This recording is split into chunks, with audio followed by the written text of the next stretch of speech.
It's been 8 years since the release of Red Dead Redemption 2, and I randomly decided to buy it during the Steam winter sale a few months back for only $20. And boy, let me tell you, that was easily the best $20 I ever spent. And for some context, I actually never played Red Dead Redemption 1 before, so I went in completely blind with no nostalgia or expectations. And honestly, this game is a masterpiece. From the gameplay, atmosphere, music, characters, even the graphics hold up so well after 8 years. I felt immersed in this world from start to finish. But like any other game, it had its own share of quirks and flaws. And after finally completing the journey, I wanted to sit down and give you guys my honest thoughts on finishing this game for the first time. So let's start with the thing that hit me first the moment I loaded in, the world itself. Loading into Chapter 1, I was immediately impressed. Even after 8 years, the visual fidelity of Red Dead Redemption 2 is amazing. The characters look great, but it was mostly the environment that really hooked me. The snow deformed as we ride our horses through it, leaving a trail behind us. Oh, we leave a trail in the snow, that's cool. The snowstorm obscuring our sight, everything was just so immersive. That attention to detail was there from start to finish. If you fall in mud, your clothes get dirty. Get in a fight, Arthur gets bloody. Stand near an explosion, you're covered in ash and soot. It doesn't just stop there though. Even the small things have animations. From opening cabinets, looting bodies, skinning animals, everything is slow and deliberate. And as someone who has downloaded immersive mods for Skyrim, I felt right at home with this stuff. There are a variety of places you'll encounter on your travels.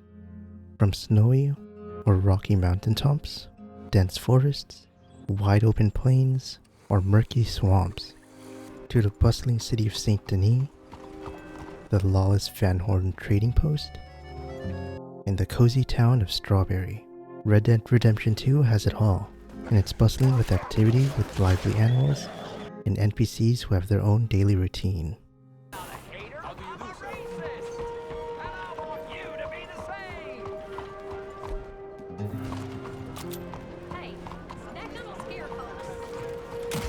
Even riding between cities didn't feel boring. If you saw an interesting landmark along the way, well then go have a look. Should I shoot them? Yeah, let's do it.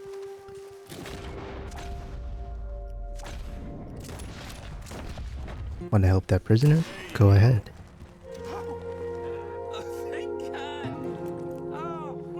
The carriage? Go ahead and rob it, and then sell it at the Emerald Ranch. It's up to you if your ride to town takes 5 minutes or 20 minutes. And all of this is tied together with the music and sound design. From the intense shootouts,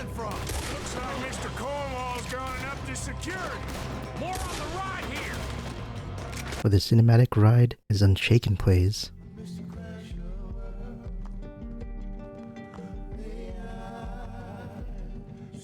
it just hits you in the moment. Even the casual ride through the Heartlands, the gentle music makes you feel like you're out enjoying a ride, or adds a sense of eeriness during the night.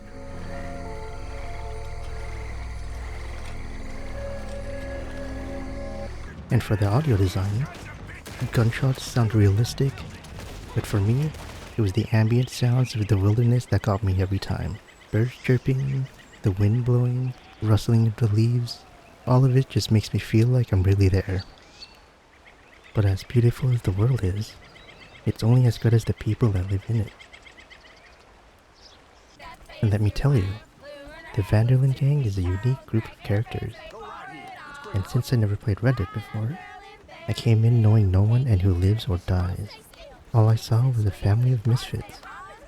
I loved interactions from other games like Baldur's Gate 3. Be pleasurable were it not so savage. Stop licking the damn thing! Clear Obscure. Let's snuggle. Little spoon. Obviously. And Dragon Age Origins. We were lucky. So let's talk about your mother for a moment. Many didn't. I'd rather talk about your mother. So seeing everyone interact with each other and working together was joy to see, and it made it feel like home. The difference between a sheep and a man. Whether it's hunting with Charles, Try to hit him in the neck or head. That's okay. Try again. fishing with Kieran, Funny. I saved your life, and now you torture me. Ho ho! Shut up. drinking with Lenny, or just listening to the various conversation in camp. Away with you, silly man. Oh, no, no. Guess I'm a little younger. Oh, and $1,000 richer. Everything slowly builds up to where you care for everyone in camp, except for a select few, which honestly makes it harder when things start to fall apart. So very sad.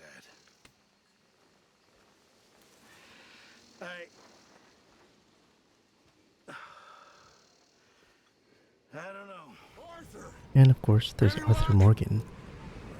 My first impression of him in Chapter 1 was that he was just the stoic muscle and enforcer of the gang.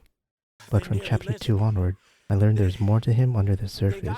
He has a dry humor and sarcasm that made me laugh. And there's talk of hanging him. Here's open. Arthur, what? Run away. Not only that, he has the struggles he deals with Mary Linton, and the doubts he started having with the gang's direction made me genuinely want him to have a good life. I want to. Damn, the game could end just right here if he chose to. Take care of. Since I went with the High Honor playthrough, I saw him go from his enforcer role to trying to help as many people as he can with the time he had left. Are you a good man?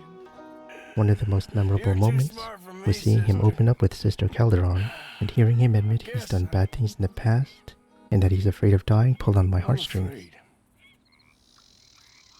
There is nothing to be afraid of, Mr. Morgan.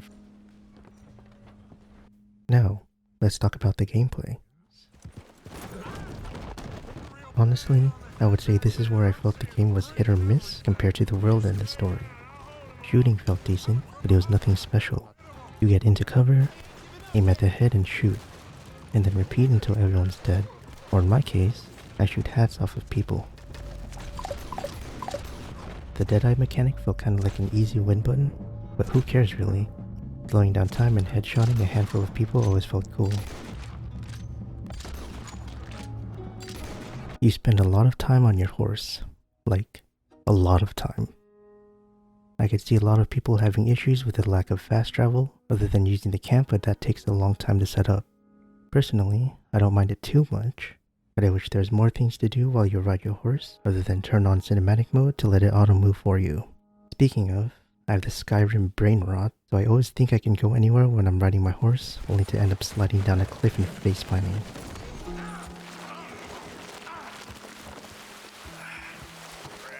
I encountered a weird issue while riding my horse though.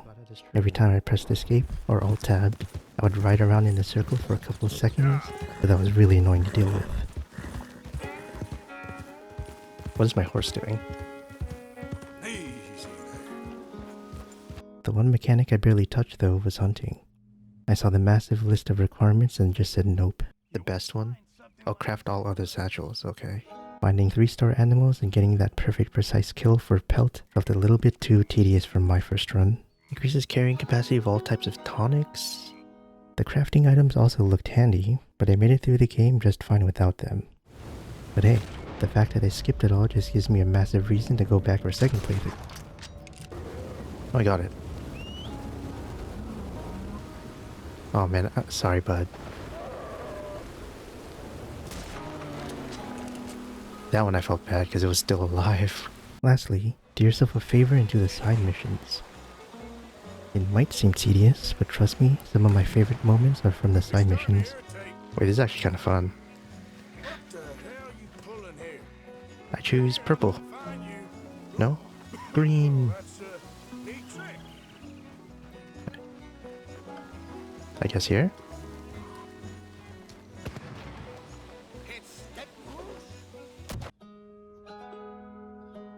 So after all of that, is Red Dead Redemption 2 still a masterpiece in 2026? Even with its clunky controls, the sometimes tedious tasks, and the slow pace? My answer is a resounding yes. If you haven't played this game yet, even if you think you're too late to the party, do yourself a favor and pick it up, whether it's right now or the next Steam sale. This game is worth every second of your time. But I want to hear from you guys. For those who have been playing since 2018, does it still hold that top spot for you? And for my fellow newcomers, what was the one moment that finally hooked you? Let me know in the comments.